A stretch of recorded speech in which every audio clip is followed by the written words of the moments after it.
Le Point Bourse vous est présenté par Bourse Direct.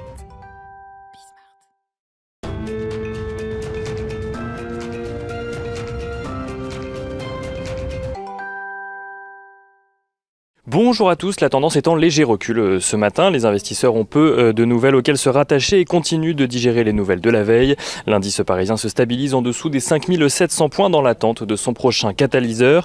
On notera tout de même un recul du dollar par rapport aux autres valeurs. L'euro-dollar est par exemple au-dessus des 1,21 $ pour 1 euro ce matin. La devise souffrait des inscriptions au chômage plus élevées qu'attendu publiées hier.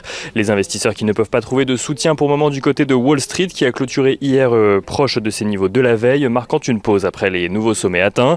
On notera également que le Bitcoin a toujours le vent en poupe. La crypto-monnaie a atteint hier un plus haut à 49 000 $, profitant de la décision de la Bank of New York Mellon de créer une entité spécialisée sur l'investissement en Bitcoin, facilitant notamment les transferts de ses clients dans la devise. Du côté des valeurs à suivre à présent à la Bourse de Paris, la Française des Jeux affiche un résultat net de 214 millions d'euros, soit meilleur en 2020 qu'en 2019, où la société de jeux de hasard affichait un bénéfice de 202 millions d'euros.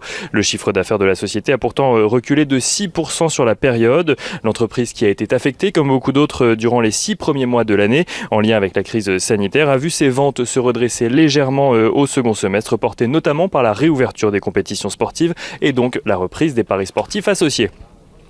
L'Oréal, qui publiait ses résultats hier soir après la clôture, a réussi à traverser la crise sanitaire de son côté grâce à la progression de 62% de ses ventes en ligne, qui a permis de contrebalancer la fermeture de ses magasins physiques. Le groupe affiche un recul de chiffre d'affaires de 4% pour un montant de 28 milliards d'euros.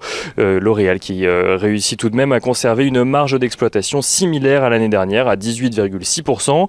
La marque se félicite d'ailleurs d'avoir conservé ses lancements de produits et de ne pas avoir eu recours au chômage partiel. Le groupe se veut cependant prudent pour l'avenir, pour l'année à venir, même si Jean-Paul Agon est optimiste sur le long terme, estimant qu'au sortir de la crise, nous vivrons des années folles comme après les années 20.